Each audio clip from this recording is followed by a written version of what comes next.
Let's talk next about fitness. Yes. You mentioned these things go hand in hand. So we're eating right, organizing everything in terms of food. Now let's talk about the body fitness. Mm, How to yes. organize for the holidays so that we don't end up after the holidays regretting. Right. Yes, that's exactly right. Thank you. So I love statistics. So what I found is that physical activity drops during the season. That's Mhm. no surprise. Want to take a guess at what percentage of people don't keep up their holiday routine? Let me take a guess. Their exercise routine during the holiday, excuse me. 70%.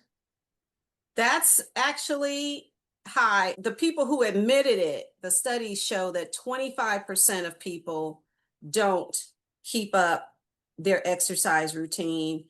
And so that means only 1 in 5 people maintain their normal routines. But, during the holidays, we have so many other things added to our schedule. We do not have to have a 2-hour workout every day. That's not what we're talking about. Mm. Really what your body needs is the consistency, right? So we're eating more, right? And we're moving less, which is not a good combination. So we're talking about some suggestions and things that have been helpful is, taking a walk after dinner. This is something that's been suggested to us all along, not just for the holidays. Mhm. Making sure we stretch in the morning and in the evening.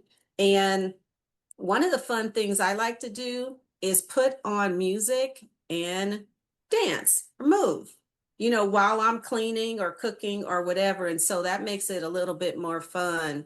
And then just short movements throughout the day, just getting up, stretching, moving some really helps to keep you energized. So this is not like something you should feel pressured about or guilty about. This is something that you need for your body to keep your body feeling good.